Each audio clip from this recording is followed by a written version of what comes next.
Welcome everyone. Thank you very much for coming to the June Global permayouth Festival. So I'd just like to start off with an acknowledgement to country. So I acknowledge the traditional owners of the land on we each respectively meet. Here in Crystal Waters, we're on Gubbi Gubbi land, and we pay respects to the elders past, present and emerging, and also acknowledge that this land was never ceded. So if you do know where your traditional or who your traditional owners are, then just put them in the chat just to acknowledge them or after your name or thank you very much for coming everyone. So we'd like to welcome today Artist's family. So Meg, Patrick, Woody and Zero the dog. Hello, thank you. So we visited you just before COVID actually to your very, very nice quarter of an acre. And so, thank you so much for coming. So, they live in Dalesford in a fully permacultured quarter of an acre block, and they live very much in the gig economy and very connected to the land, looking after the land, farming the land, and living a very almost one planet lifestyle. So Woody unschools, and a lot of us here homeschool. I unschool. And so they also run the Tree Elbow University, which is teaching a radically simple way of life. And they've got a YouTube channel with a following, and they're heading off on a bike journey soon. So would you like to tell us where you're heading off to and anything else about you you'd like to add? Sure. We can with a feather, yeah. So we'll fly a hold of feathers up in the air today just for practice, and most of them went to a beach, which is that direction, which is called Port Arlington. And so we've decided, because most of them went to Port Arlington, we're gonna go to most of the tips of the feather went to Port Arlington, that direction, so we're gonna go there. Nice. This year is very much about letting go.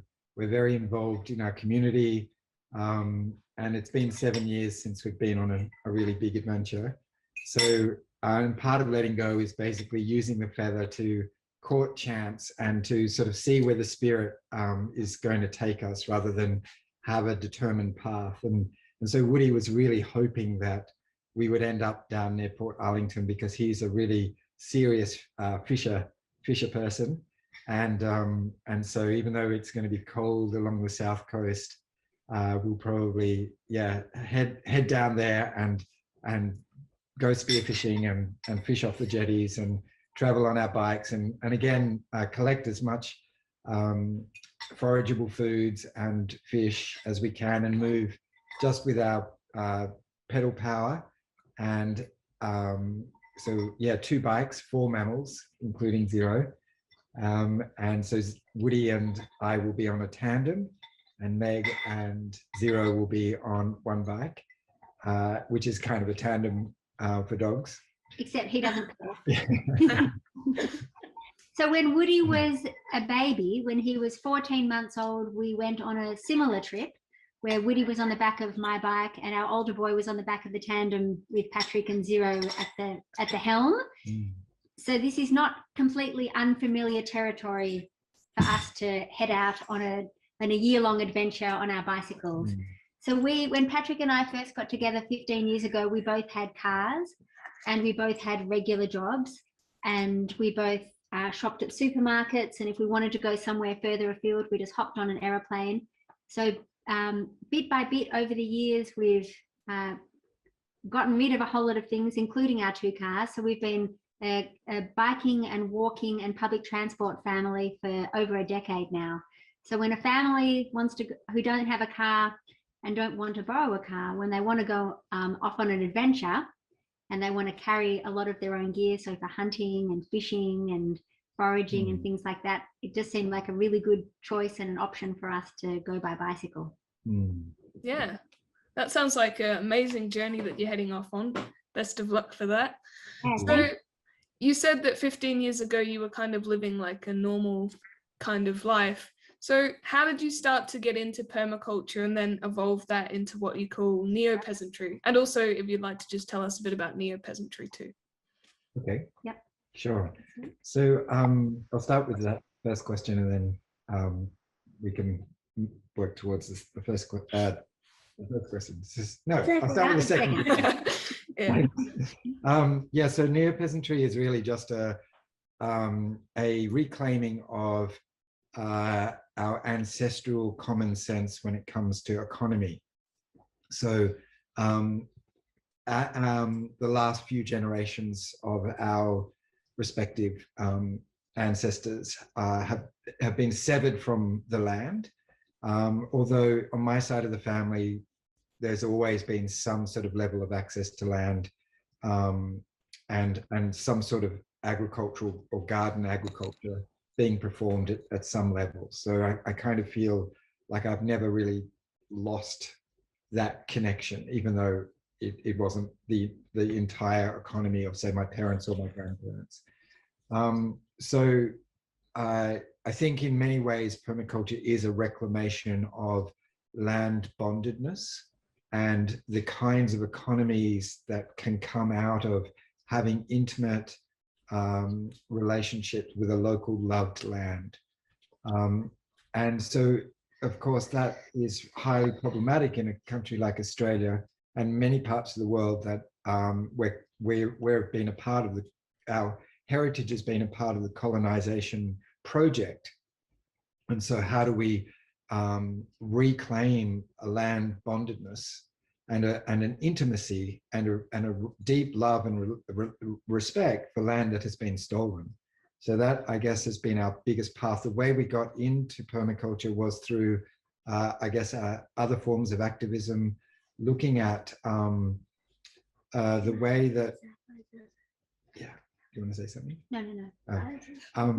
The way in which the world 15 years ago or even longer, I mean, Meg and I have both been pretty active environmentally all our lives, all our adult lives.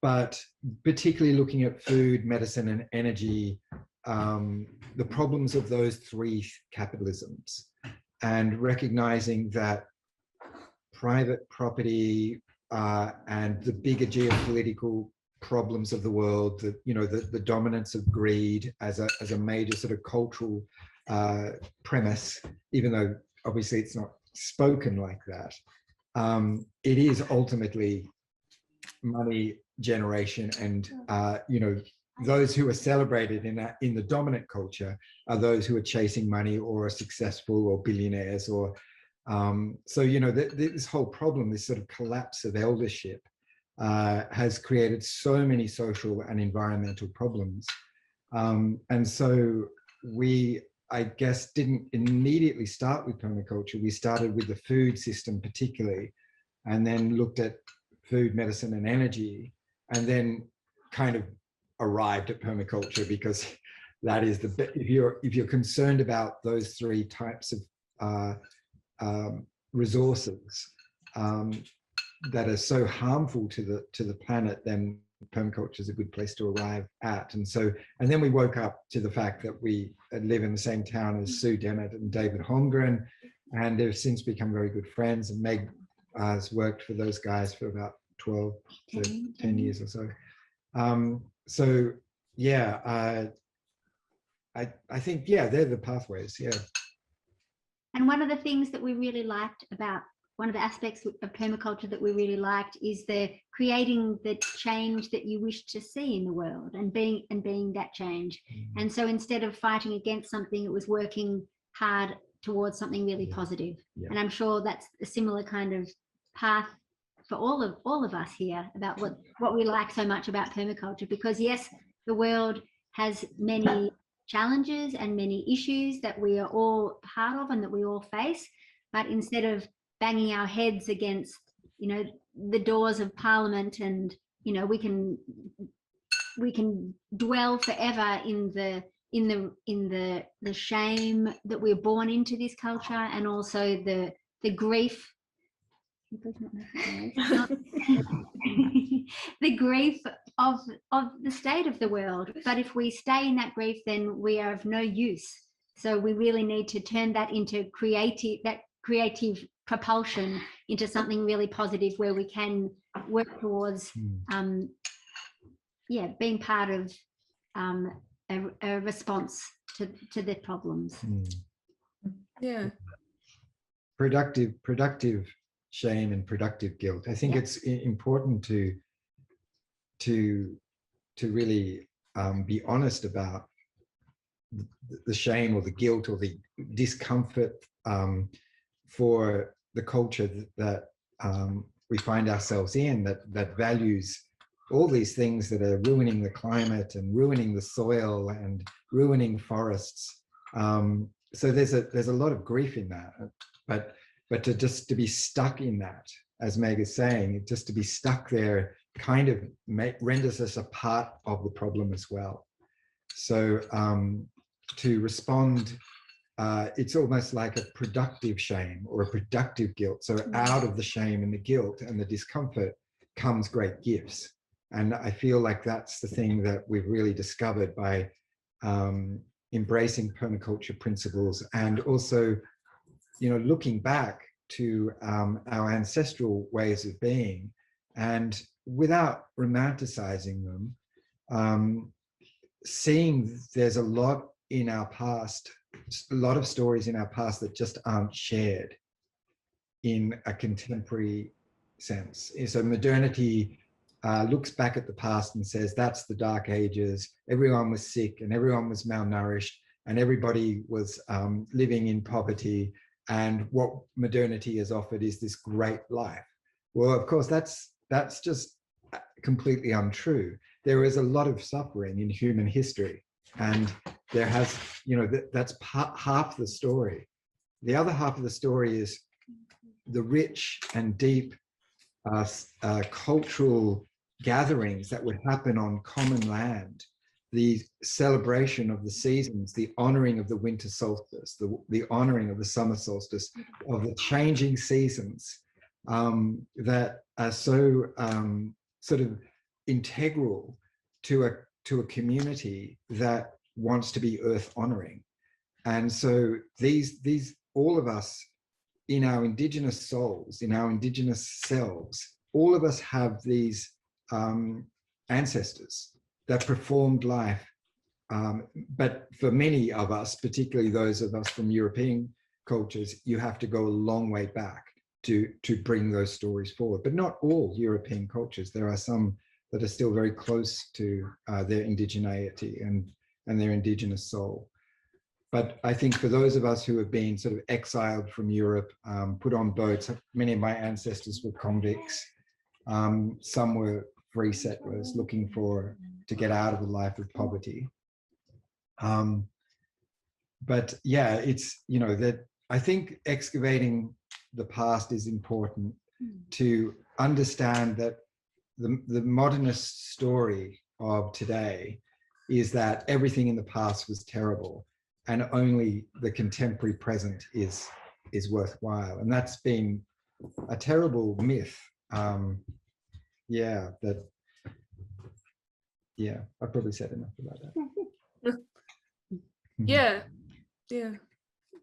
Yeah, so standing for something then rather than against it, and creating something out of that too. And so so just stepping back into kind of like permaculture and like what you do at your place, can you tell us a little bit about what are the ways that you live almost one planet life? So like with permaculture, with no cars and unschooling, and what do you do? What's your day look like? Yeah, Maybe is that what you're trying to ask? pretty much, yeah. So our day starts with a cup of tea, but we don't have an electric kettle, so we can't just fill up the kettle with water from the mains water and flick a switch and then we have hot water. We have a wood stove that powers our house. So it's winter here, so we have it on from the minute we wake up to the moment we go to bed. and then we let it die down overnight. So we, not having a car, we need to gather firewood in wheelbarrows or bike trailers. So that starts a few months. So in order to get a cup of tea, that process starts a few months before when we're gathering wood. So it's usually Patrick and Woody who go into the forest, which is nearby to here, walking distance or bike riding distance, and sensitively and very carefully taking fallen wood, of course, leaving some for habitat. We live in a very fire-prone area here. So with our neighbours, we are stewards of our local forest on a very informal but serious way. And we have working bees, and people take firewood. We have gatherings in that forest as well. We have monthly, lots of plantings. We've built series of leaky weirs. We run a bush school in that forest. So it's in our best interest that that forest is loved and looked after. We don't just go and just take wood just because we need it to warm our homes. Hey, Meg, do you just want to describe a little bit like what is a leaky weir as well?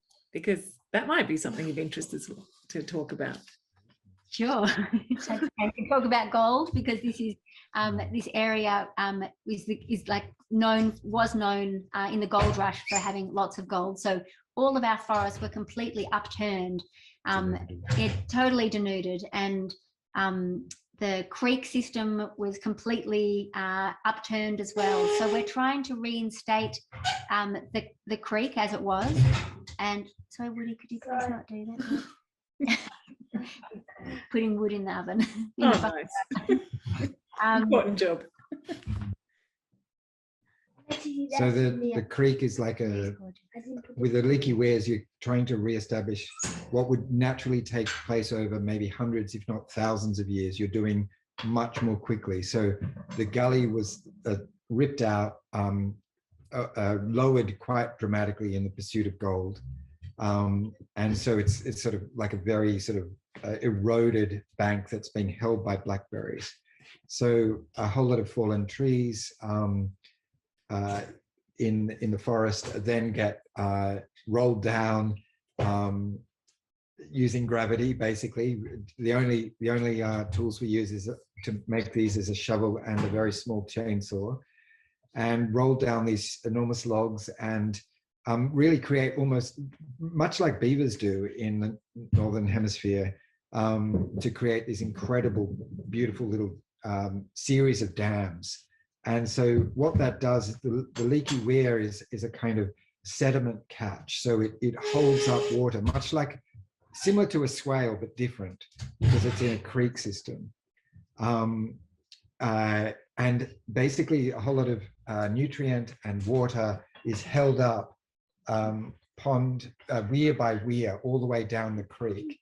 And then the water then spreads throughout the whole land, creating moisture in order to rehydrate that ecology. So it creates, in a fire-prone, this is the second most fire-prone region in Victoria. So what we're trying to do is to further, like the indigenous blackwood wattle is a shade-producing, beautiful habitat, medicine, ancestral medicine tree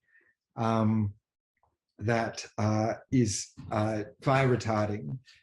So we're trying to just ever so slightly, without doing too much intervention, create a forest that is shade and moisture and fire retarding. But at the same time, there's, but also get the forest in a place, because we had 2 to 5 meter blackberries that went all right down to the creek, covering everywhere, which are, really can fan a crown fire. So the fires can go right up into the canopies with the blackberries. So to get those on the ground using goats, so that we're working towards, slowly, step by step, a way in which traditional burning, Aboriginal burning, can return to country, so that you've got these blackwoods and eucalypts, 3 or 4 different species of eucalypts that are the main dominant parent tree, the grandparent tree. And then underneath the canopies are a few of the blackberry, the gorse, and the broom. by the goats. And then what we're finding is the indigenous ecology is coming back up, and then the leaky weirs in the creek are creating this chain of ponds, series of chains of ponds which are returning ducks and a plethora of birds, and the fishbone ferns are returning. And so this ecology is transforming very, very quickly by just this small intervention called the leaky weir and goat grazing. But again, just being forever mindful of traditional practices and indigenous practices, and working with Uncle Rick Nelson, and he brings his the men's business boys across each year, and we do a working bee together, and we share a meal around the fire circle that we have in the forest. So that's very complex, but just trying to sort of give you a bit of a story around that nearby forest, and being, as Tyson Young-Kaporta says, custodial, be performing as custodial species, or being a custodial species in this area. So it's not just our private little quarter acre where a lot of our food comes from, it's also the forest, the nearby forest commons, where we gather with community, and we honor, just as we did recently, the winter solstice, with 60 or 70 people with, coming together in that. I love the way that your cup of tea has exploded into this, and this shows this incredible web of relationships. Like, how do goats connect with a cup of tea? Well, there you have it, like.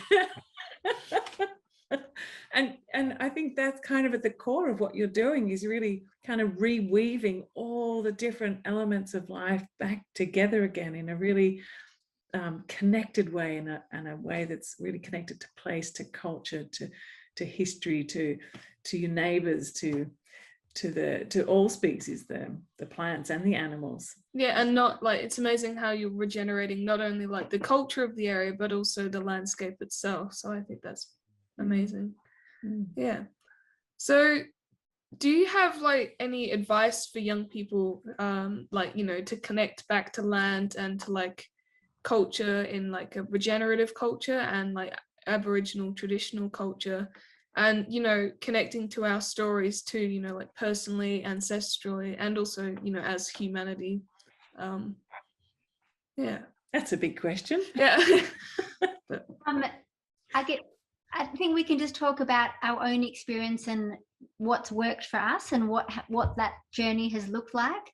And it started with the first principle of permaculture, observing and interacting, and really just paying attention to the land and listening to the land and watching, and then starting to be participants. So what trees are there, what native trees and are there in our local walkosphere, and how often does it rain, what birds are there, and then we sort of moved into more, for us it was more forageable food. So what bush tucker, what are the local edible, medicinal and fiber plants that are around, and really just trying to listen to the land. So for us that was a really important first step. And then another thing, it's really great, everybody these days knows the Indigenous names for the land that they're on, and really to start bringing language back into common use. And for anyone who's from New Zealand, or anybody who's been to New Zealand, or any other countries, like in Canada where they're bilingual, and you see the native language and the language of the settlers, on all the street signs and taught in schools, and to go to New Zealand and to just have, regular white folk using, dropping in Maori words as part of their everyday language is really exciting. So just what names of different places do you know, or what local names? And we're very fortunate here that we have we're on Jarrah country, and the language traditionally spoken here, and hopefully will be forever, is Djadjurrung. And we have there are a couple of local Djadjurrung scholars who are creating a dictionary, and we're going to release that as part of their research. So that's going to be really exciting for all of us to have access to that. And so we can speak the language of this land.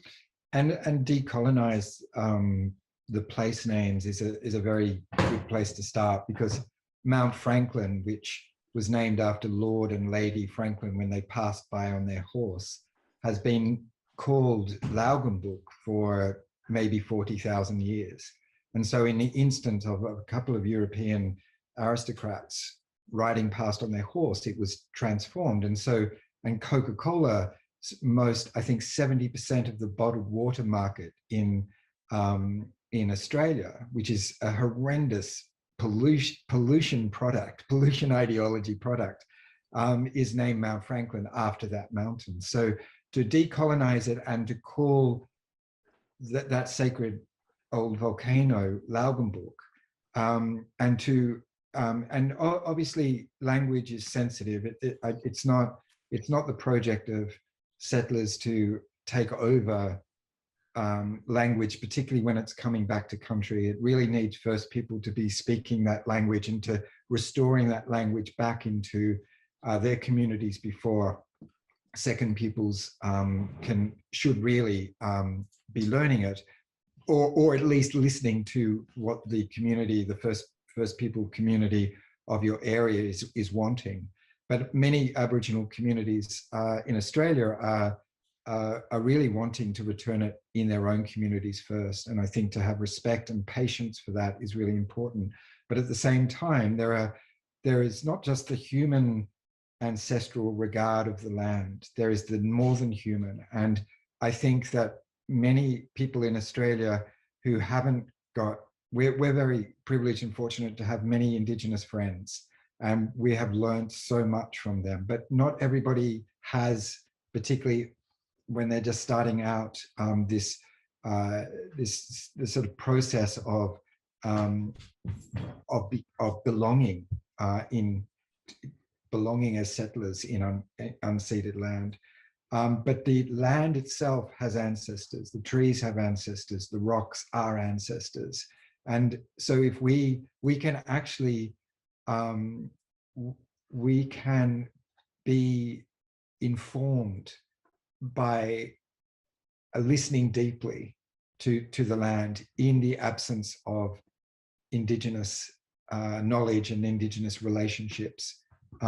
So I think it's starting with the land herself, and yeah. And also, if you don't, or for us, before we had made connections with local Jarrah people, there are so many films and books and podcasts and things available made by First Nations people from all over the world, and to really elevate those voices. So, you know, if you look through your libraries at home or look through your latest films that you've seen, are they just made by white people? Or are they, it would be really great to include some, First Peoples from all over the world, some different voices, so we can learn. And so do you guys know this book? No. Raising Free People by Adela Richards.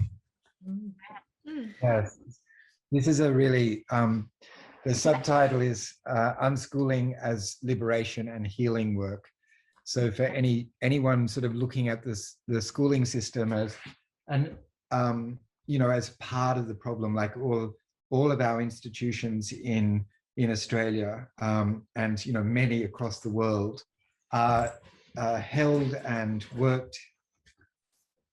People work in them with great intentions, in the schooling system, in the health system, even, dare I say, in the prison systems. But ultimately, the system itself, the systems of the institutions themselves are inherently violent. And what that means is that they serve the institution rather than serve people because of the nature of the setup. And so, and this book is a remarkable sort of examination of the force and the control that schooling has on young people, and how that then binds or incarcerates people for the rest of their lives. It's kind of a setting up of a kind of a way of being conformed, that and I guess, you know, there are, of course, it's not just all schools, and certainly we have friends and family who are teachers in schools. We have spoken at schools. We have we run a bush school with mostly school kids that come to it. But in that way, rather than creating a sort of us and them between schools and unschoolers or homeschoolers, we're actually created I guess an example of where school kids can come after school and see what an unschooling program looks like, and see what child-led learning looks like. And many of the kids in the program have some sort of label, sort of some pathological label put on them in the school environment. But when they're in the forest, those labels are ridiculous. And I think those labels are required if you need to get a whole bunch of kids to sit still in a very sort of manufactured space, such as a school, with hard surfaces, and the built environment is so sort of monocultural, really, and single species, that once you get a whole bunch of children, like we do, 20 kids out into the forest, they're without too many strictures, and with all the parents and the kids saying, yes, we accept that risk is a part of life. And so climbing trees and using knives and lighting fires and climbing cliffs and doing a whole lot of stuff that the modern school system has eradicated, completely got rid of, all of that incredibly important embodied muscle memory and intelligence that our ancestors had, and putting those things right back in forefront of their week. And all of those kids say this is the best part of their week, and they come from a big range of backgrounds in the community. So they're not just, in fact, I wouldn't. There's only a couple of kids that I would say are from permaculture households. So I think just sort of reaching into a bigger cross section and to offer something that is that gives the possibility for resilience building and stepping. It's not a competitive space, but for each child to step into their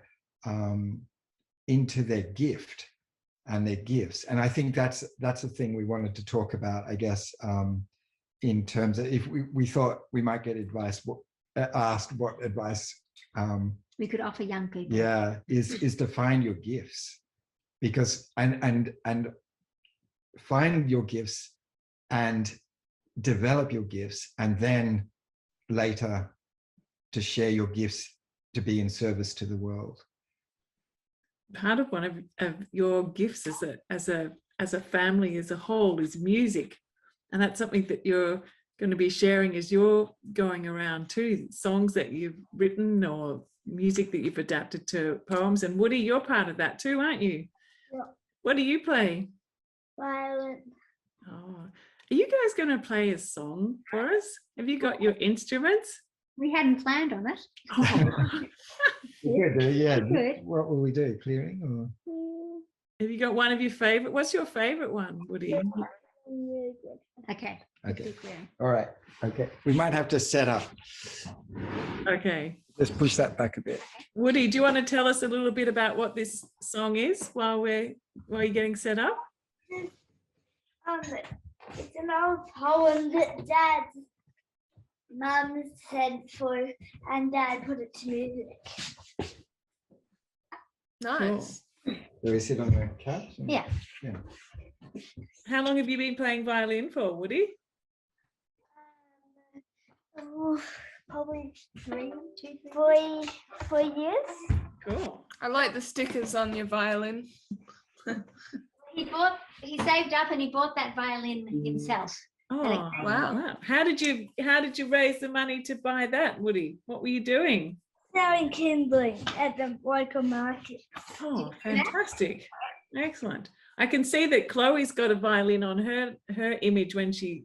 Are you a violin player too, Chloe? Yeah, she does. You are. Great. Feel free to play along. Where is that?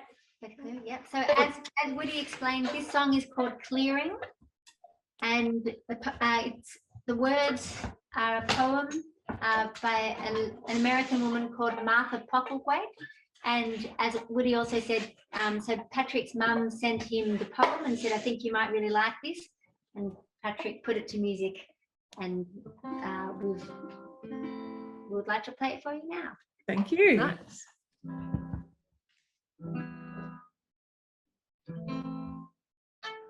Do not try to save the whole world or do anything grandiose. Instead, find a clearing in the dense forest of your life.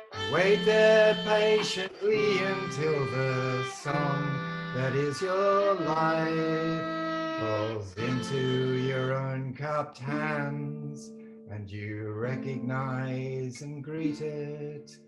Falls into your own cupped hands, and you recognize and greet it. Only then will you know how to give yourself to this world so worthy of rescue. Only then will you know how to give yourself to this world so worthy of rescue.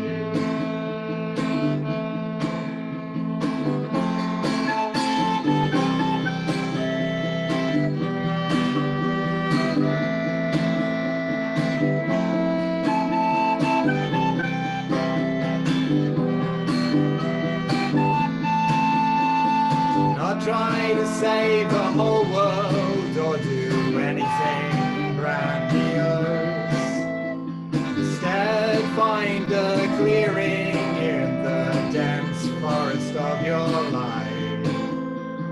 Wait there patiently until the song that is your life falls into your own cupped hands, and you recognize and greet it.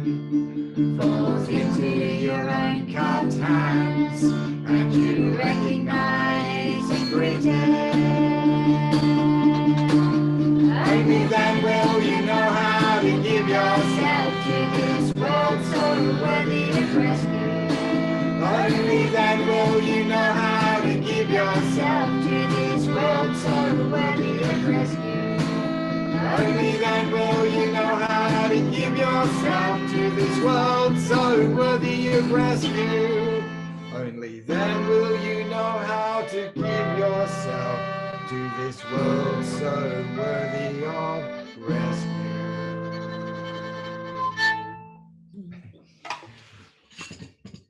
That was a very nice adaptation of the poem into music. I love the words. Oh my Yeah. gosh, that was some of the comments too. Should be on the radio. Should be on the radio. Well, I think you will be by the time you finish going around on your journey. You're going to be singing your way around the country, aren't you? Or wherever you go to, you'll be setting up and singing your songs. How many songs have you got?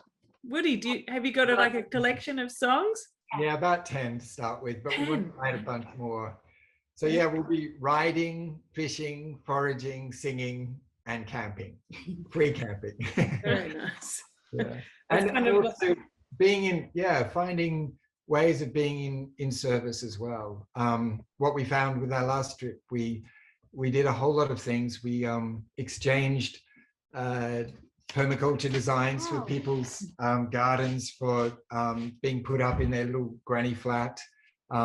We cooked meals and child-minded. We gave talks at schools on the way. We engaged. We stayed for 3 weeks in the Bentley blockade right up until the point that we won. We were going to stay on and on and on indefinitely, but the government pulled the pin on that, and just near Lismore. So so there are ways of being in community. What we found last trip is there's ways of being in community while traveling and taking permaculture to the road. And permaculture, of course, works very well in settlements. So what does it look like when we're moving. And so, yeah, to be storytellers and to be moving at the speed of trust on a bicycle. Yeah, it feels really good, and we're so excited about it. I love that idea, going at the speed of trust. That is so beautiful. And really just focusing on the gift economy. You know, I think that's just, yeah, just what, well, safe travels. I know Maya wants to see if we can have a chance for people to go into breakout rooms. But we'd like to open it up for questions from anyone else. Of course. So does anyone have any things they'd like to ask Meg and Patrick and Woody? Put them in the chat or either put your microphone on. Either works.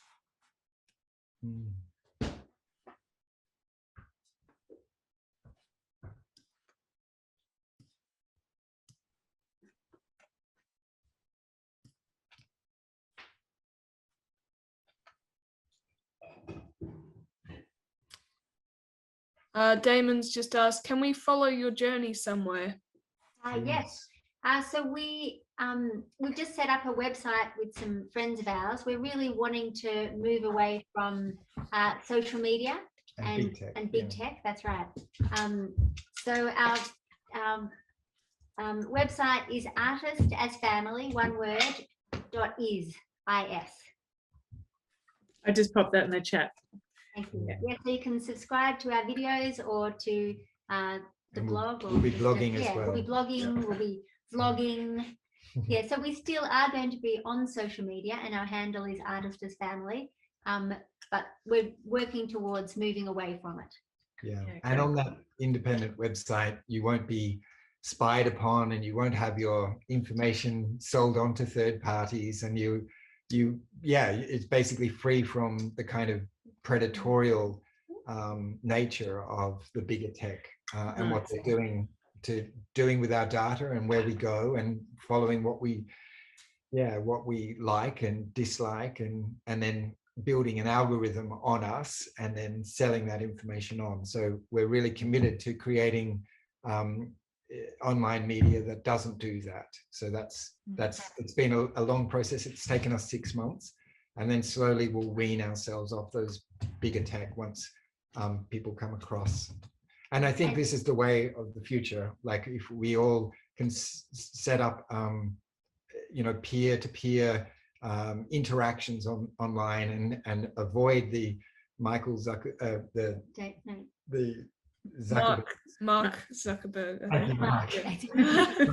Close. The Zuckerberg of this world. And also we created the website as part of the gift economy. It's a gift exchange with some friends of ours who have just bought some land not far from here. So we're going to be doing a permaculture design and just walking around their land with them, and a retro suburbia fit out of their house, and north facing glass house to grow seedlings and in the cold months, and just retrofit the house and the garden. Fantastic. What I'm hearing really, like as a reflection for everyone else here, one of the things about, advice for young people, that you have these skills, these permaculture skills that are really tradable and valuable wherever you go. And that these are some, the skills of resilience and the skills of building community and building all of these different aspects of simple living are just perfect way of exchange wherever you go. And so I think that's a really beautiful reflection of something that you've shared with us today too. And that's the thing about finding our gifts, because once we have found our gifts, not only can we be in service with those, but they are tradable as well. Any other questions anyone would like to ask?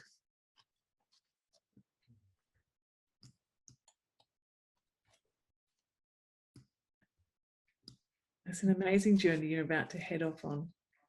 I wonder whether maybe if people just go into breakout rooms and just kind of like let all of that land. I mean, there's a whole lot of different aspects that are really broad and deep introduction to what it means to be a neo-peasant, or a and that's the terminology that you're using to describe this way of being. Is that? Yeah. Yeah. Yep. And I think, for us, it makes sense for us to call ourselves this, because for us, the peasant part of our ancestry, that's what we've connected to, because they were living in a very carbon positive way, and that's really what we're harking back to. And so, yeah. And the neo locates our privilege in being able to choose to be peasant-like. So, not shying away from the fact that we've been a couple of generations middle class. Our grandparents were all working class, and then before that we were peasants. And so we're actively choosing to go without, voluntary simplicity in a way. But also actively choosing to still have some technology. We have solar panels on the roof. We have a laptop and Wi-Fi for which we're able to speak to you. So so obviously it's not just the peasant, the neo is also the more modern aspect. Yeah. And I think the other thing about that term, and it can often, particularly for cultures and for people who are moving away from their peasant roots, which might only be a generation away, and modernity looks really promising, and life in the city, and without being able to have electric kettles and apps that you can click and receive supermarket food delivered to your door, and all this sort of stuff that looks so appealing, particularly if particularly if you've come from a culture where everything is very handmade, it's made from scratch, and the crops are sown and the animals are tended, and where your food is. And in many respects, I totally empathize with that, because we've had a few generations of relative privilege and wealth. It's almost kind of vulgar to some people that we're choosing to go, choosing to question progress. And because progress is a linear line, it's not a circular line. And so in many respects, our drawing on our ancestral wisdom and drawing on the wisdom that this land holds, both peopled and non-peopled wisdom, for many, many generations, of making ecological economies that don't harm the earth. Now, modernity might be great in terms of our comfort, but it's terrible in terms of our future generations. And so we're really championing this term because it feels right to us but when we also say we're giving so much up, we are, but when you say no to certain things, you open the doors to so many other things. And that's what we've found, that the richness, the time, we are less time impoverished than any of the people that we know. And, many of our family and friends have gone through, many, university, and, have very high wages and are completely time impoverished. And so while people might say, yeah, but you have to, go into the forest and cut your wood in order to get a cup of tea, but it's like, that's relationship. That is like soul. That, the forest is a place where our souls reside. So we go in there and we commune with the local wrens and the local yellow robins and the corellas and all the birds of the forest. And the gathering of wood to make the cup of tea is actually a very beautiful thing.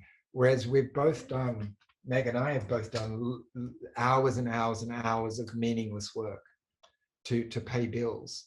And what we've found instead of what we used to do, what I used to do as a builder, is say, if I can just take on this many more jobs and then I'll be able to retire and get onto my permaculture. It's like we actually got to a point where saying, no, let's go as much without money as we can. And so we're now, after 10 years of this slow step-by-step transition, not trying to do too much too quickly, but this slow step-by-step transition, we are only 25% reliant on the monetary economy. And that's pretty much our mortgage and our rates in order to have tenure, as dubious and problematic as that is. but to have tenure to some land in which to then augment a completely different economic reality, and to really be in charge of our time. And therefore, if we want to go into the forest and get wood, or we want to write a song, or we want to go and do work at the community gardens, or we want to take over a whole bunch of eggs to neighbors, and you know, get I don't know, in not because we expect it, but to receive the flow of gifts come back. Because if we've got time, if we're making time for gifts to flow, then what we've found over those 10 years is that the gifts really flow back. And so it's to give is really important, and to receive is really important, and to feel worthy enough to receive a gift is a big thing in our culture, which is so dominant about money, and power is money. And if you've got money, you can do stuff. But, you know, we're a bit funny about, and when I say our culture, I say the dominant culture in Australia, a bit funny about receiving gifts. And so I say, we say, let the gifts flow, because that's the way to becoming free people. Yeah, it's a very connected to permaculture. Like I can see all sorts of little principles and everything floating around, like small and so solutions. And yeah, sounds amazing. So would you guys like to be part of a breakout room, or? Sure. Yeah. Cool, nice. All right, I'll open them up and we'll chat for a bit. So just about what kind of has resonated with you, and what inspires you, and maybe what would you like to do with what Megan, Patrick and what Woody you've just learned. said. Yeah, great. Yeah. Thank you so much. Lots of food for thought for us all to go and talk about. And then when we come back, don't go away, because when we come back, we have songs, slam poetry, and a report back in from Roland, who's here, who we can't see. We saw her before, but we've got a little update from her about what's happening in the refugee camps and the work she's been doing. So stick around afterwards as well, everyone. So see you soon. Yeah. We'd like to welcome Roland. So Roland is actually here, but I'm not sure how well she might be able to join in. And her brother was also here. Tosha Jospin. Oh, Jospin is her younger brother. And so earlier we were hoping that Roland might be able to share with you on this show, but sometimes her internet's not quite strong enough. So she pre-recorded a little overview of what she's been doing, and I sort of put some pictures over the top of some of the different things she's been sending through. She's 18, I think she's 18 still, maybe 19, and she did a permayouth course with Bemariki not that long ago, and has then since been traveling from refugee settlement to refugee settlement in a supporting teacher role as an apprentice permaculture teacher, and now is back in her own camp, where Nakivale refugee settlement in Uganda, where she's hopefully, when all the lockdown finishes, going to start being able to sort of teach more there, and then also continue on doing permaculture teaching in various refugee settlements. So this is her short update, and then we'll hear a song that she's part of that's a collaboration between a number of different refugee settlements. Hi, my name is Asi Machasingarola. I am a permaculture teacher and permayouth mentor. I do teach permaculture in refugee camps in East Africa. I've been through many of the camps in Uganda, but hope after this lockdown I can travel to other places to explore more and teach about permaculture. We've been teaching through many ways. We have songs. We do teach through songs, and it's been really a good way, because upon listening to a song, people will get inspired through the work that we do. We also use stories. We have stories, mostly success stories about the work that we've been doing, because we do share a lot. We work with people who are mostly unable to make something, or maybe who thought they couldn't make something. And then after learning permaculture, they are very inspired and then we get success stories from them. So it's also a good way when people do listen to others' success stories that makes them motivated too. I also write small books about some practicals of permaculture, and after the lockdown, I'm planning on sharing it with children too, because permaculture is not only for adults, but children also should grow up having that sense, understanding permaculture, understanding the world, and getting to know what's going on and how they can change, how they can improve what's going on and make a good change. They should grow up knowing that, because they are the future. So the books would be printed and given to the children, and then I would be making sessions with them whenever I'm available, and I'll really be happy of that. Thank you.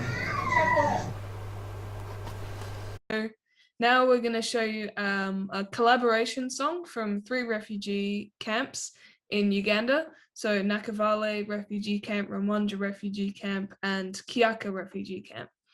And this is the second collaboration song they've done. And we don't have subtitles yet, but we're working on it. And I'll just show you that now.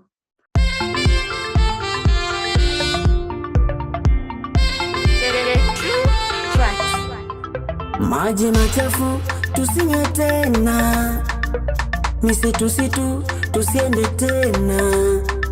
Permaculture imeleta njia fupi kwa kurahisisha maisha, kama vile kutengeneza makala na mengi tumeyajua. Permaculture inatufundisha tukipanda mboga tusiweke kemikali, afya zetu ziwe sawa, mboga tusiweke dawa, mazingira yawe sawa, salama. Angalia watoto wanatumia mboga, pia maji masafi, afya zao ni nzuri. Thank you Permaculture kuleta mambo mapya hapa kwetu Chaka, tunashukuru. We say thank you Permaculture, we say thank you.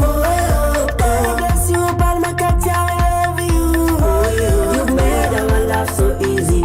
Now we drink pure water, we use no comedy charcoal. Vegetables our food. Millions of lives are endangered because of the waste that we produce every day. Hundreds of children are dying of cholera brought by these wastes. But we get a clean environment, care for our nature by reusing and recycling all the waste into new materials. We clean our towns, villages and homes, and we make life cooler every day because of permaculture. Permaculture is the hope of the humanity. It's the way that leads us to a better future. Permaculture makara yawe turayashima, na muntu kijya mwisamba gushaka inkwi. Yabas wadufashije kugabanya ihungabana ry'ikirere, tubacana iwacu twatandukanye n'imyotsi. Urubyiruko narwo reka tugushime, twahuguwe byinshi Chaka turashima. Waduhaye aho twidagadurira, tubona ibyo gukora, nidufite umwanya wo gukora. We say thank you Permaculture, we say thank you. God bless you Permaculture, we love you. Made our life so easy. Now we drink pure water, we use no comedy charcoal. Vegetables our food. ICC to the Permaculture Education Institute, permayouth, Morat Gambo, teacher who teaches permaculture in East Africa, camps. Roland Asima. We say thank you Permaculture, we say thank you. God bless you Permaculture, we love you. We're teaching Made our life so easy. ways. We have songs, we it's been really a good way because upon listening to songs, people will get inspired through the work that we do. We also use stories. We have stories, mostly success stories about the work that we've been doing, because we do share a lot. We work with people who are mostly unable to make something, or maybe who thought they couldn't make something. And So then that's the latest after one, and, learning permaculture, they are very who was inspired talking and then about get at the end success was stories from them. Reliant as well. So it's also yeah. a good way when And people do listen to we others' did mention it last success time, but it's really stories exciting that because there's makes this them global motivated to. permayouth music project that is happening. I also that is write connected through small what's happening books with the about permaculture some magazine, what's happening in the refugee practicals of settlements, permaculture, here and with communities in Australia. after the lockdown, So right this moment, I'm planning on sharing it with children too, because permaculture is not only for adults, but children also should grow up having that sense, understanding permaculture, understanding the world, and getting to know what's going on and how they can change, how they can improve what's going on, and make a good change. They should grow up knowing that, Which is the Grateful because Dead. they are the The future. Grateful Dead's foundation for all those. So the so books should excited be by this idea printed that's come out of and the given to the permayouth children, festivals, and that they're then now starting to I find would be other permanent studios. So making there's gonna be sessions with one them that's just started whenever up I'm in, available, Indian reservation, and I'll Republic of really America be in Pine happy of that. and Thank other you. refugee settlements are going to start building these too. So it's a really exciting possibility. And also looking at how we can connect up the refugee music makers over at WOMAD in Europe or UK next year, COVID willing. So it's a really amazing connection that's happening. And particularly this whole music program started because after doing permayouth programs, they said, look, the way that we can get this out further and faster is through music, because we all need this. And this is about us building resilience and getting access to food. And celebrating as well, celebrating life and the things that we have. So there's a number of people here who are actually from the refugee settlement. So hi to all of you, and thank you so much for sharing these and sharing all of your insights with us about how permaculture is relevant to what you do, and then sharing that back at us, because we learn so much in that process too. And so yeah, now moving on to a different type of art, we're handing it over to Eve now, who is our resident slam poet and has got a new slam poem to share with us all. Handing it to you, Eve. Hi, thanks, Maya. So as most of you know, my name's Eve Ballard and I am a slam poet. So I believe that spoken word poetry can connect people together through words and verse. So I'm here today to connect with you all with a poem I've written called Tears from a Broken Bird. I stand in the void of disturbed and gullible times, gazing at the morning shimmering light, trying to read between the lines. A regent honey eater is hatching in a harlequin hush, critically endangered. My cheeks are aflame and blushed.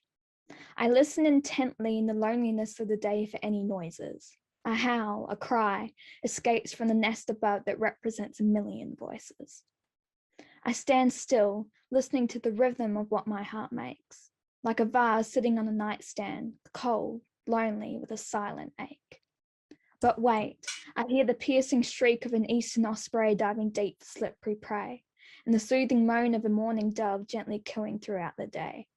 The penetrating screech of a red-tailed cockatoo perched on a high treetop, and the wind whooshing under proud wedge-tailed eagle wings paralyzing life to stop. I think I hear the harmonious warning of the threatened eastern kulu. I am transfixed. But instead it's the bubbling squeal of the southern emu wren scolding from a dense bundle of sticks.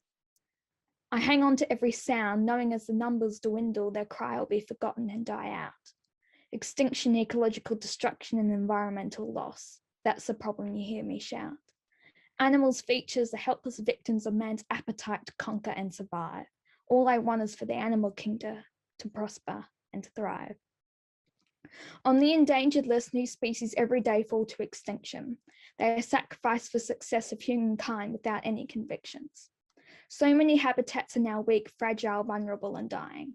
Life on Earth is like a spider web when you have extinctions. Little pieces of the web start untying. When extinctions start accelerating, the web starts breaking beyond repair. I cannot, will not, stay sitting idly in my armchair. We will suffer terrible losses unless we shake off our delusions, break free from deception so deep and move towards solutions. Because see, we humans give little persistence concepts unpleasant. Just give us an out, an excuse, a distraction, an antidepressant. Let's peel back our masks, have a grand reveal of our true human nature to see. Our deception is so deep it may be impossible to render from our collective reality. We know a nuclear war would render the planet inhospitable to life. We tend to forget that the constant increasing destruction of habitats will have the same effect on wildlife. The future of the animal kingdom is inflicted with fragility. A steer towards a better future is not beyond our ability. If we put our benefit to humans at the forefront of animal conservation, human existence depends on nature, and that's no exaggeration. No more will butterfly nor bird will be seen in flight or heard. They are dependent for their survival and our goodwill transferred. Hang on to the specimen that occasionally blunders out the undergrowth in some unlooked for place. An appreciation for the plight of wildlife's fate. The effect of extending empathy to animals would be earth-changing, and the hope that they will not vanish from the vocabulary of our children's campaigning. Thank you.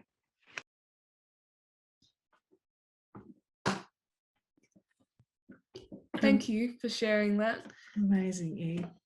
Every time you seem to touch on some different issue, from extinction to deforestation to climate change, and blows me away. Yeah, Megan, Patrick and Woody, it's Eve has her own YouTube channel with, and not all of her, but a number of her spoken word poems on there. It's absolutely brilliant. Every time she just gives me tingles up my spine, and yeah, I'm sure Eve, if you want to put that your link in the chat. Can you share that, Eve? That would be so great. Thank you. Eve. Yeah, that was really, really beautiful to hear and to see. We'd love to follow you on YouTube. Thank you. So now we're very nearly ending this festival, to my dismay. Yeah, Barbara?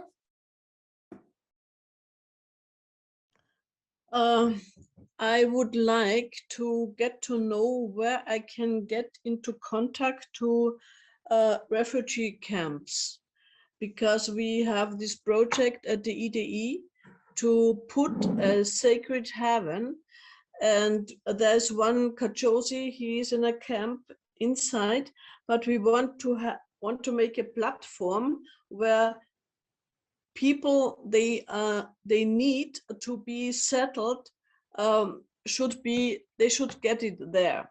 And so when I have more contacts to these refugee camps, I can get more ideas, more information, what they really need.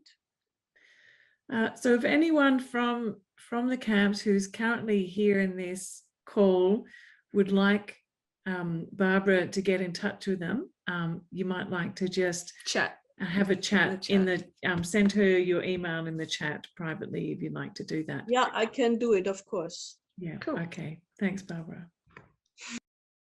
So how you can get involved with permayouth if you haven't already. So you can we have a YouTube channel too, and we have films, and you're welcome to share any of your films that you make or create on YouTube, and we'll be happy to put it up on the permayouth YouTube channel. If you want to do a garden tour, or like something about your school or homeschooling, or something about climate change, whatever, we're happy to put it up there.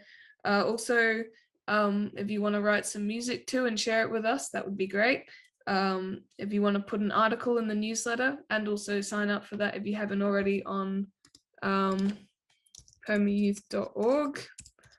And yeah, and also what we have which is closing in 3 days, is the permayouth photography competition. So we've got $1,000 worth in prizes, and so that's closing very soon, and it's for people 22 years and under, and the theme is regeneration. So if you'd like to put your entries in quickly for that, then they're still open, but just. Yeah, so if you go to the permayouth.org website that Maya just popped in the chat, There's on the menu bar, there's a photography prize. yeah, so please share it with anyone you know as well. So what we're planning to do with this is that there's lots of different categories, so there's heaps of chances to win a prize as part of this. We will be making a virtual gallery so that we can walk through and see everyone's photographs and the stories of regeneration that are being shared from around the world. We've got entries from most continents so far, which is fantastic. And except Antarctica, except, obviously. Yeah. and then the Permaculture magazine in the United Kingdom has offered to put into their print magazine and also through their social media the winning prize. So this is a chance to kind of get your photograph actually in a magazine and to get some prize money. So it's very, very cool. So I hope that you consider applying. There's 2 photos, and also to share it out to anyone else that you know who might be interested too. Yeah. So I hope you can continue to connect with permayouth, and I hope that you all enjoyed being here today. Thank you again for being our guests today, Meg, Patrick and Woody. So thank you. Yeah, thank you again for having us. We really love what you all are doing. And safe journey on your wonderful adventure. I'm going to be following with much interest. I subscribed to your journey yesterday, so I'm looking forward to keeping up with what you're doing, and one day you might actually come around our way, and that would be welcome to come and visit. Absolutely. Yeah, we'd love to. Yeah. Thanks, everyone. Goodbye, everyone. Have a wonderful day, evening. Thank you. And we will be sharing this recording so that you can share it with your friends if they'd like to watch later on. Thank you all. Bye-bye. Thank you. It was so beautiful. Bye. Bye. Bye. Bye.